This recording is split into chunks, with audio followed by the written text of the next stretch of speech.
When you're constantly on the go, it's tough to eat healthy, but our next guest says by cooking the Asian way, you can create quick and delicious balanced meals for you and your family. Chef Corinne Trang is the award-winning author of 6 cookbooks and is back with us again. Welcome back. It's wonderful to have you. Back, Jocelyn. All right, we're always talking about eating healthy, but you say you don't have to compromise flavor. No, never compromise flavor. I never compromise flavor. I want my soy sauce, my hot sauce, my sesame oil, everything, fish sauce, anything. I'll even have a little bit of meat and everything. The key is to really kick up the fibers. So you need to have a lot of greens in your diet. Okay? All right, sometimes my body craves for a lot of greens, and we have a lot of greens We have a lot of greens. Well, you know, spring is coming. I'm craving greens right now. They're going to be growing all over the fields. And so here I've got some baby bok choy. Asparagus is, you know, just about in season right now. And we have some Chinese broccoli. We have lettuce. Everything looks great, so green. Yeah, no, it's beautiful. And again, high in fiber, the best your diet is. Okay. So a little bit of you know, meat, a little bit of carbohydrates. Never give either one of them up, but just load up on the greens. Good balance. Good balance. That's a balanced meal. It's an Asian balanced meal. It's 80% vegetarian, 70 to 80% vegetarian. Perfect. Okay, well, we've got something here so that's we've very got healthy. stir fries. Stir-fried chicken. Stir-fried chicken, veggies. yeah, and I'm going to turn this on right now, otherwise we'll never be eating this. But it heats up quickly. It heats up really quickly. So I always start a stir-fry with garlic, ginger, and scallions. I love with the a little scallions. bit of oil. It always adds a wonderful yeah, aroma. beautiful flavor. And when they start caramelizing a little bit together, just light golden, you get the sugars out. Really beautiful.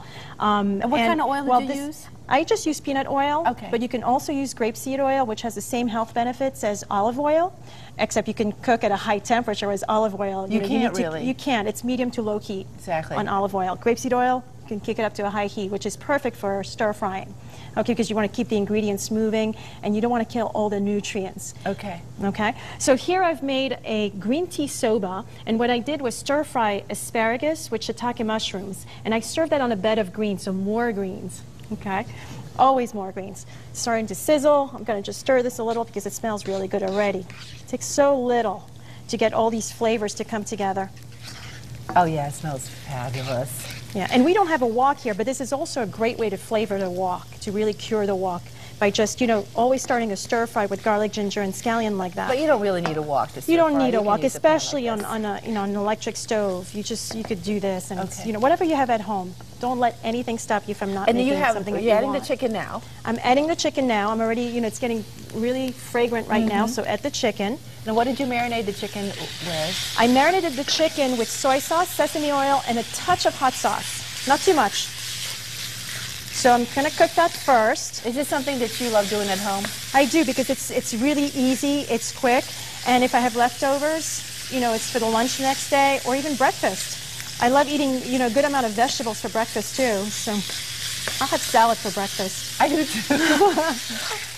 I know people probably think that that's something odd to eat for breakfast, but you can really eat anything. You can eat anything, and in fact, you know, in Asia, whatever you eat for breakfast, lunch, or dinner, it's generally the same. You have a lot of vegetables, a little bit of rice, and a little bit of protein, and oftentimes also a nice bowl of, you know, fragrant broth, just to sip, to, you know, cleanse the palate. So here we have chicken, and I'm just going to wait till it cooks a little more. I'm going to add. Did you use thigh?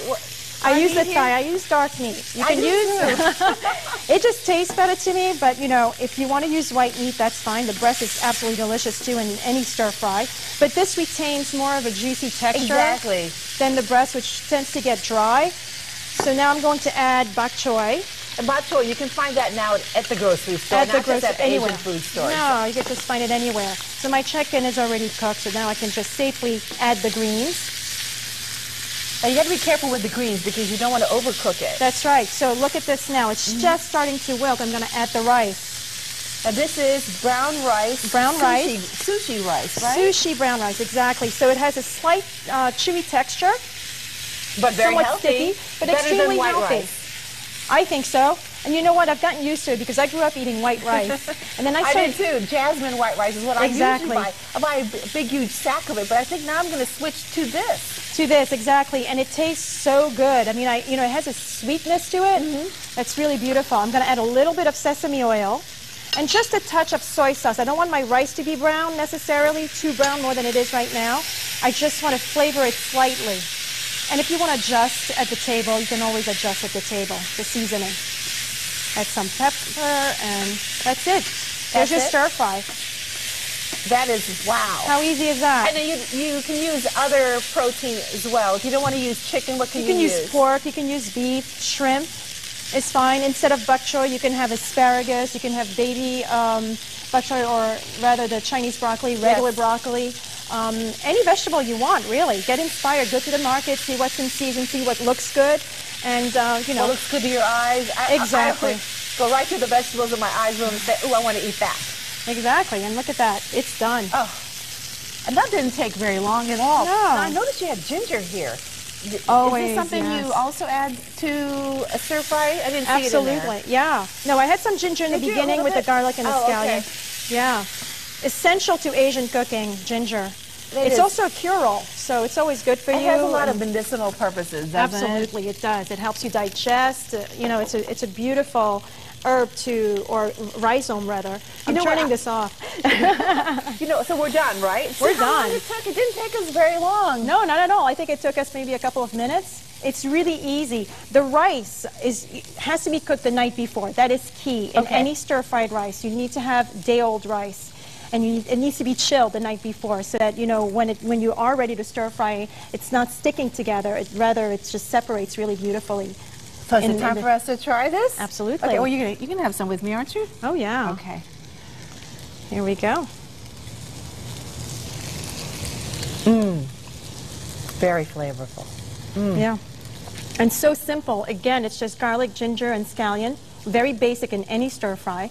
A little bit of soy and a little bit of sesame oil, dark sesame oil. And the veggies are really crunchy. Yeah. All right, now if you want Corinne's recipe, all you have to do is come to our website and click on WTNH.com.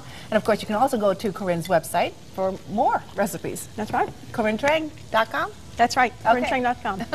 Coming up next on